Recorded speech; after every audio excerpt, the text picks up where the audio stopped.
Before I took office, there was a lot of folks out there making some pretty bold predictions about how things would turn out.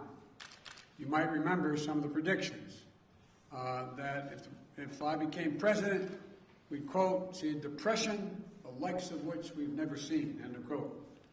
Well, it's true that the economy was sputtering before I got here, adding only 60,000 jobs per month for 3 months before I was sworn in. But now, 6 months later, we've changed that. We've gone from 60,000 jobs per month to 60,000 jobs every 3 days, more than 600,000 jobs per month since I took office, more than 3 million new jobs all told. That's the fastest growth, I'm told, at this point in any administration's history. Another prediction, that is my favorite one, I must add, is that if I got elected, I'd bring the end to capitalism. I never understood that one, but we've heard an awful lot. Well, in 6 months into my administration, the U.S. economy has experienced the highest economic growth rate in nearly 40 years. And we know we knew that we needed to launch a wartime effort to get the American vaccinated and pass a powerful American Rescue Plan. We did both those things. And now the forecasters have doubled their projections for growth this year in the economy to 7% or higher. In fact, the U.S. is the only developed country in the world where growth projections today are stronger than they were before the pandemic hit. At the same time, companies across the country are giving workers a raise, unusual thing. And the number of new unemployment claims has been cut by more than half since I took office. And by the way, 2 weeks ago, I issued a major executive order promoting fair and open competition, which is the cornerstone of American capitalism. Banning non-compete clauses, that's suppress workers' wages, lowering the price of things like hearing aids, prescription drugs, internet service, along with dozens of other actions. Folks, it turns out capitalism is alive and very well. We're making serious progress to ensure that it works the way it's supposed to work, for the good of the American people. So for all those predictions of doom and gloom 6 months in, here's where we stand. Record growth, record job creation, workers getting hard-earned breaks. Look, we brought this economy back from the brink, and we've designed our strategy not only to provide for a temporary boost, but to lay the foundation for a long-term boom that brings everyone along. You know, that's why we designed the American Rescue Plan, to help not just all those, everyone at once, but over the course of a full year and beyond. So we can help families and small businesses weather the ups and downs as the economy recovers from a historic pandemic, and there are going to be ups and downs. We saw a great example of that just last week. For the first time, monthly payments began going out to nearly every working family raising a child in the United States of America. Thanks to the expanded child tax credit in the American Rescue Plan, $300 a month going out for each child under the age of 6, and $250 for every child 6 through 17. Every month for the next 6 months, with more coming in the spring. That money is a game changer. For some, it's a lifesaver. Think of the single mom struggling to put food on the table each month. The parent has to tell their kid, I'm sorry, honey, but we can't afford those dance classes. Or the sports team you want to play in this fall, we can't do it. You know, they can't wait for the credit against their taxes to be coming next year as a tax credit. They need cash in their pockets today. For families with the least, this money will do the most, dramatically reducing child poverty in America. And for millions of middle-class families, it'll give them a little bit of breathing room every month. That's just one example of how we're building an economy from the bottom up and the middle out. But despite that progress, we cannot afford to be complacent. We know that our economic recovery hinges on getting the pandemic under control. You know, and by fully vaccinating 160 million Americans, or 80% of our seniors, we've fundamentally changed the course of the pandemic from one that threatens all Americans to a disease that has the most severe impacts only on the unvaccinated people in the country. But we can't let up, especially since and because of the Delta variant, which is more transmissible and more dangerous. Unfortunately, cases are now rising, particularly in communities with very low vaccination rates. Just 4 states account for nearly 40%, 4 states, 40% of all cases last week. Virtually all hospitalizations and deaths are occurring among unvaccinated Americans. These tragedies are avoidable. The data couldn't be clearer. If you're fully vaccinated, you have a high degree of protection against severe illness, hospitalization, and death. If you're unvaccinated, you are not protected. So please get vaccinated. Get vaccinated now. It works. It's safe. It's free. It's convenient. You know, this virus doesn't have to hold you back any longer. It doesn't have to hold our economy back any longer. But the only way we put it behind us is if more Americans get vaccinated. We also know that as our economy has come roaring back, we've seen some price increases. Some folks have raised worries that this could be a sign of persistent inflation. But that's not our view. Our experts believe, and the data shows, that most of the price increases we've seen were expected and are expected to be temporary. Reality is you can't flip the global economic light back on and not expect this to happen. As demand returns, there's going to be global supply chain challenges. We've seen that in semiconductors, which are used in automobiles. That global shortage has slowed vehicle production, creating a temporary spike in car prices. That's a real challenge. My administration is doing everything we can to address it. But again, these disruptions are temporary. Lumber prices are another example. They spiked early in our recovery, but in recent weeks they began to fall. They've fallen by more than 50%.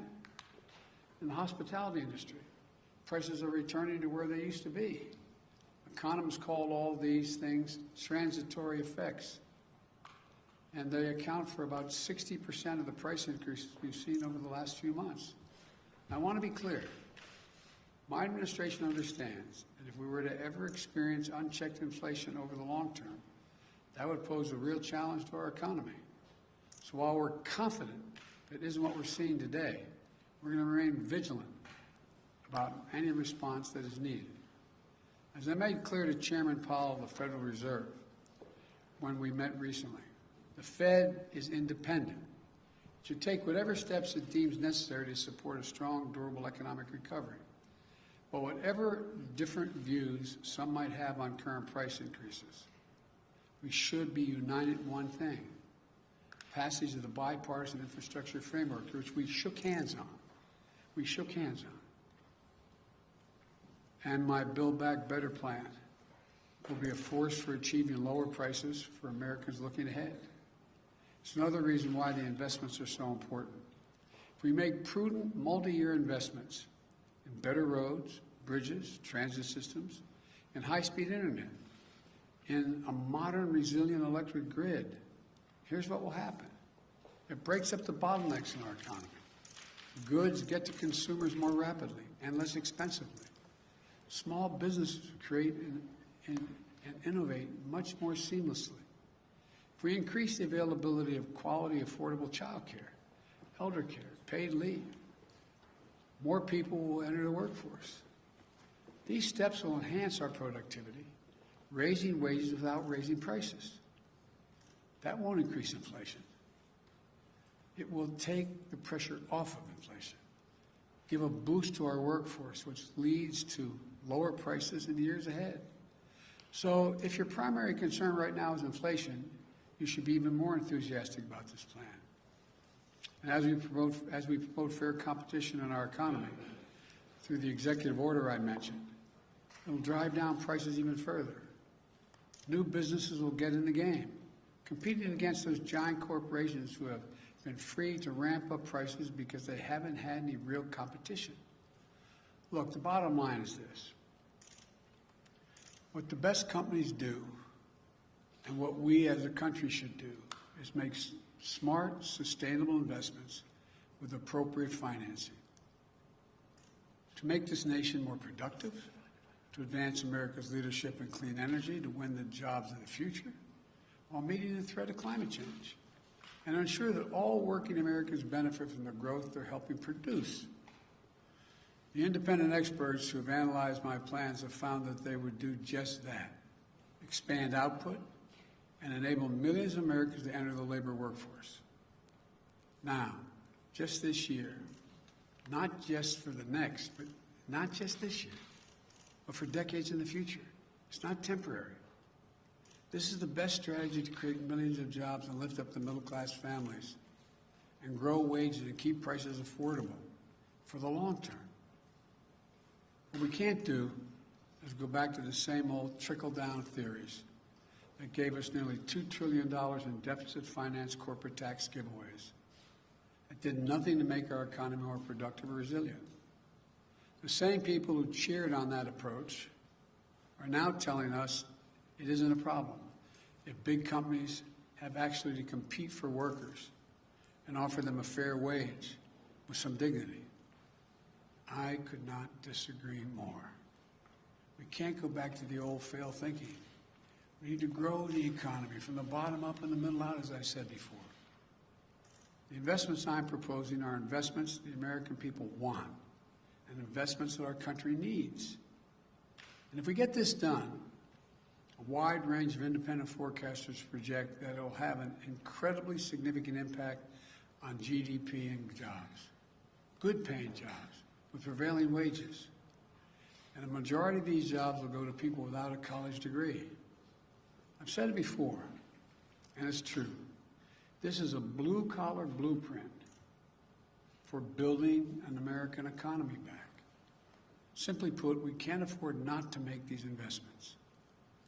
And we're going to pay for them responsibly as well, by ensuring that our largest corporations and the very wealthiest among us pay their fair share, by reforming our international tax system with a minimum global tax, which we've led the world to agree to. Let me close with this. When I arrived in office, it had been a long time since the government had worked for the people. Things had been great for big corporations and folks at the top. Those 55 major corporations that paid zero in income tax while making billions in profits, they had no complaints. When I took office, I made a commitment to the American people, that we're going to change that paradigm. So working families could have a fighting chance again to get a good education, to get a good job and a raise, to take care of the elderly parent or the child with a disability, and still be able to go out and earn a good living. To stop losing hours of their lives stuck in traffic because the streets are crumbling or waiting for slow, spotty internet to connect them to the world. That's what the economy we're building is all about. That's why we passed the American Rescue Plan. And that's why we need investment in the bipartisan infrastructure framework and my Build Back Better plan. Our economy's come a long way over the last 6 months. Can't slow down now. We can make this boom we're experiencing today one that will ensure that all Americans have an opportunity to share in it for years to come. And we can show the world that American democracy can deliver for the people. I look forward to continuing to build this economy. I'm incredibly optimistic about what we're going to be able to build together in the next 6 months and the years to come. Thank you all for listening. May God bless you, and I'll take a few questions. Mr. President, you said last week that companies and platforms like Facebook are killing people by letting us... Let me be precisely what I said. I'm glad you asked me that question.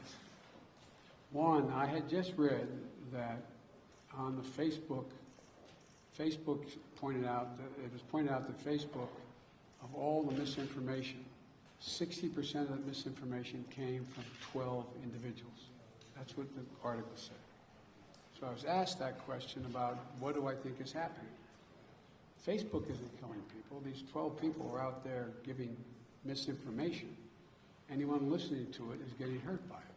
It's killing people. It's bad information. My hope is that Facebook, instead of taking it personally, that somehow I'm saying Facebook is killing people, that they would do something about the misinformation, the outrageous misinformation about the vaccine. That's what I meant. Have they done enough, in your opinion, to stop? I haven't, to be completely honest with you, I don't know if they did anything today. Up to over the weekend, I don't think they had, but I don't know. I don't know the answer to that question. Will you hold them accountable if they don't do more to stop the spread? When you say hold accountable, I just want to, I'm not trying to hold people accountable. I'm trying to make people look at themselves, look in the mirror. Think about that misinformation going to your son, your daughter, your relative, someone you love. That's what I'm asking, all the way in the back. Thank you, Mr. President. At what point would you consider inflation unchecked to a point at which you either consider taking action or you would want to see the Fed takes action? And secondly, why do you believe that the budget bill is appropriate legislation for a pathway to citizenship?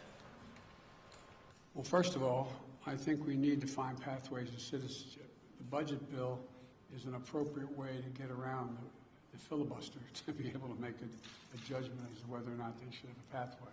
That's for the parliamentarian to decide, not for Joe Biden to decide. The first part of the question was? It was on inflation. You mentioned unchecked inflation. There's nobody suggesting there's unchecked inflation on the way. No serious economist. That's totally different. I mean, look, the stock market is higher than it has been in all of history, even when it's down this month. Even down this month. Now, I don't look at the stock market as a means by which to judge the economy like my predecessor did.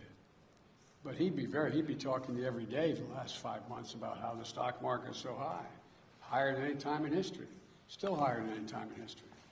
So that's not how I judge whether or not we have economic growth. Mr. President, on China and cyber hacking. She jumps up before you do. Effectively, your administration is naming and shaming China, but no sanctions. Why, and is that effective enough? They're still determining exactly what happened. The investigation is not finished. Thank you all very much. I'm trying real quick. What is your understanding of the biggest difference between what they've done versus what Russia's done in terms of cyber hacking? That'd take a longer explanation. We have all the time in the world. No, we don't. I have to go see the King of Jordan. Just one quick follow-up on Japan. Look,